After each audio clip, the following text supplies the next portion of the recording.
Welcome to Uncaged, a show that celebrates thought leadership from today's top business leaders. The program provides a voice to amazing executives from around the globe who are shaping the world of business today and mapping the path to the commerce of tomorrow.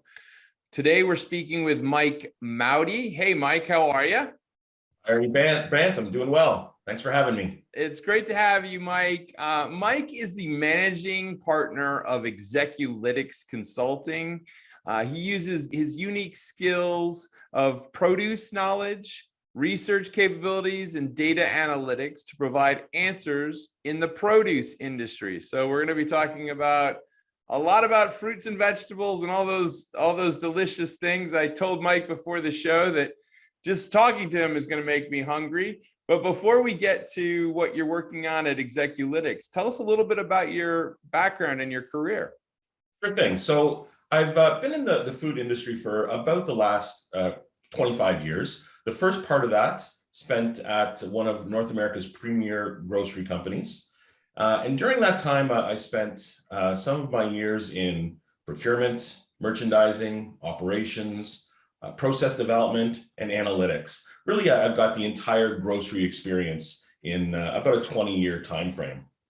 And then from there, I moved on to be the founder and managing partner of Execulytics, which is a consulting firm focusing on fresh food, but primarily interested in fresh produce.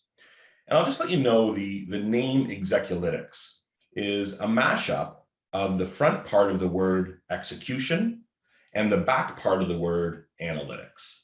And those are two areas that I think I can add value to the produce industry.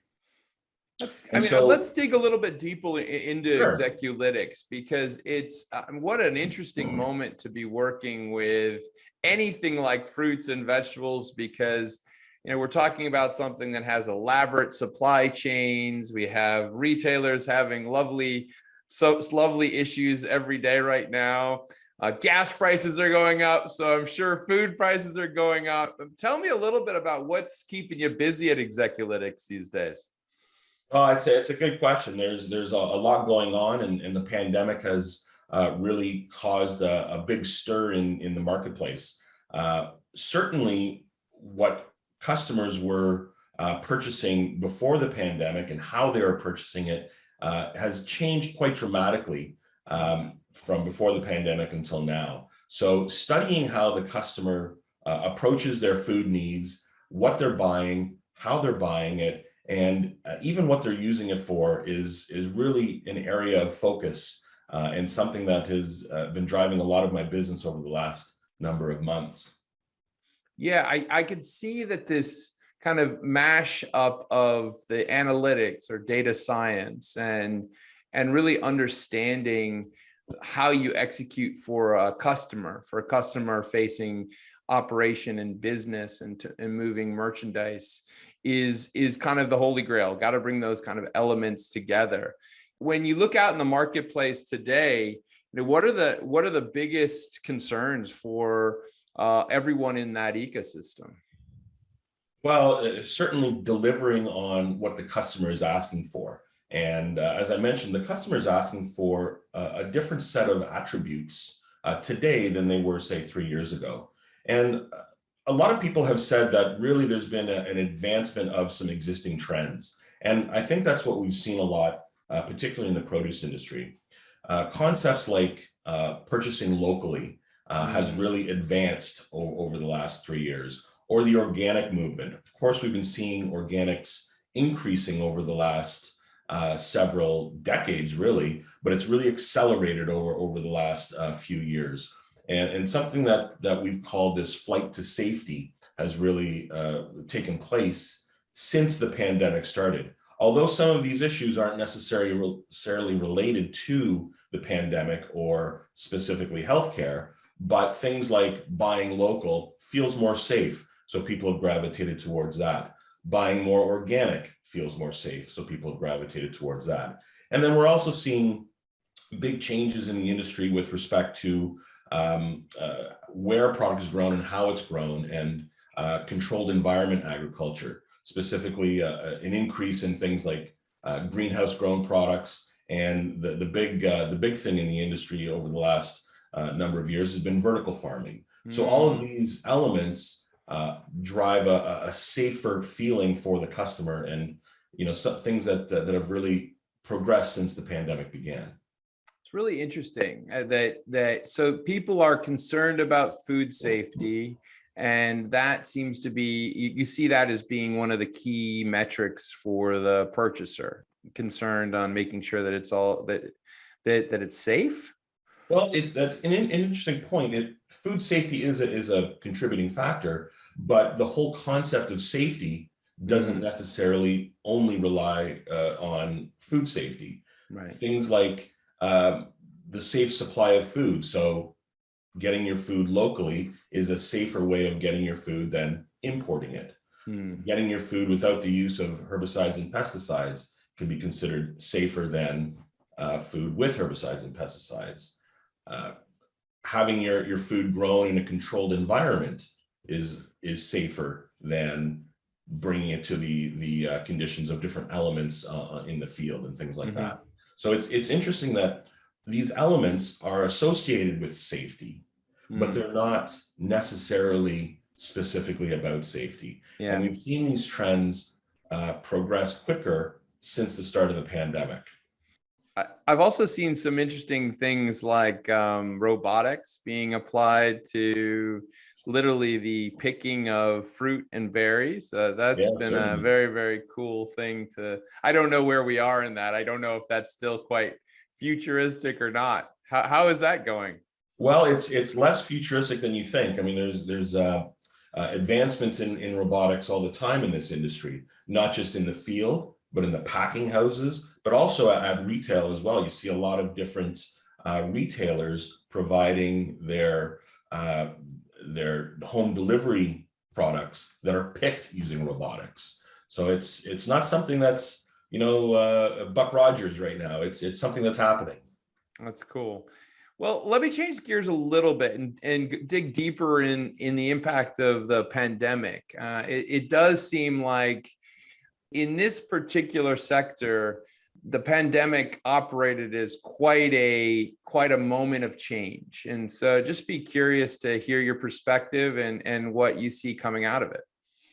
Certainly. I mean, as the pandemic took hold, people still needed to eat.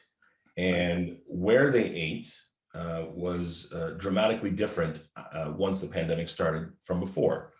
For one, people couldn't go to restaurants. A lot of the restaurants across the world, but certainly in North America, shut down. So we saw a significant increase in the amount of food purchased in grocery stores. So they certainly were feeling the increased demand for their food as the restaurants shut down. And so a lot of different things came out of that as well, such as an increase in e-commerce. I talked about how the pandemic had advanced certain trends. Well, certainly e-commerce or home delivery of groceries or click and collect style of e-commerce was already in our environment. And we were seeing pretty significant year-over-year growth. But as soon as the pandemic hit, we saw growth that we hadn't anticipated probably for about 4 or 5 years. And it took an automatic jump. And it stayed that way. Of course, it's pulled back a little bit. But as more people tried either a click and collect or a home delivery type model, they actually liked it. They liked the convenience. They liked the time saving. And so a lot of these people stuck with it.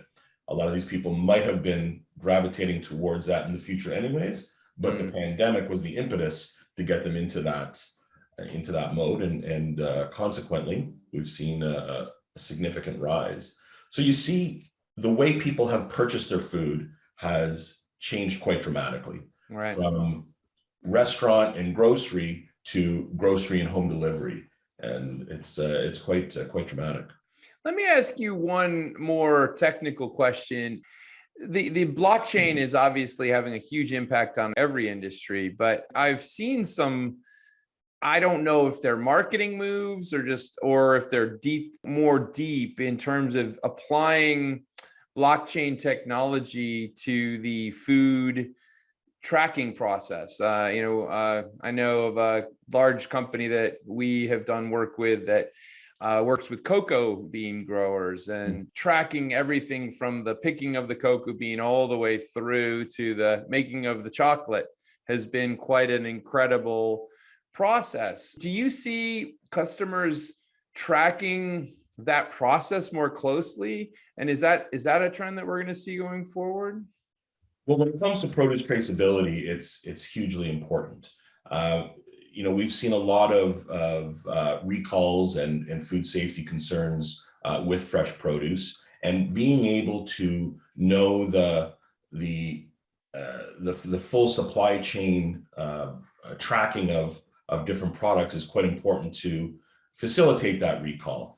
Now, whether or not people are really following it very closely or feel that that's a part of their business is a different story. It's something that I think just kind of happens in the background, and people have come to expect it. If there's going to be a recall, then they expect that the infrastructure is going to be in place in order to ensure that they're safe from the product that's being recalled. But whether or not they actually understand it or follow it closely as a general rule, I don't think so. So just looking at the near future, Mike, really 2022, I feel like this was a year full of promise that hopefully we were getting out of the pandemic, and it's been a bumpy ride so far, but just be curious to kind of get your thoughts on what this year is going to look like. Well, I think there's going to be a lot of horse trading when it comes to the type of foods that people are buying. People are going to be trading into less expensive avenues to get their food, perhaps even different types of grocery stores in order to save money. They're probably going to be trading from more expensive types of food into lesser priced foods. And even within, say, for example, produce, you might see people trading down to smaller sizes, lesser grades, smaller pack sizes, so that they're not putting out as much money right up front. But I think that's going to dictate a lot of the industry, at least for the next half a year, maybe even longer. Wow. That's a big change, as I feel like the industry's been kind of pushing in the other direction, which is like higher value, higher quality, right? Well, sure. Yeah. Yeah. Exactly. That's really interesting. Well, Mike, I mean, if someone wanted to learn more about what you're working on and clearly understand the full supply chain and all the elements that are going on with produce, where can they find you? Well, I'm on the web. They can find me at execulytics.ca, or they can look me up on LinkedIn. I've got quite a bit going on LinkedIn. Well, you've definitely made me hungry talking about all of this. I've really enjoyed this conversation. We've been speaking with Mike Mauti. He's the managing partner of Execulytics Consulting. They have a unique skill set of combining produce knowledge, research capabilities, and data analytics to provide answers to the produce industry, which, like many industries, is going through quite a bit of change right now, quite a bit of innovation. We've been talking about some of that innovation and how it's going to impact the marketplace going forward. Thank you so much for being on the show today, Mike. We really appreciate it and look forward to having you back. Many thanks, man. Appreciate it. Cheers. Bye now.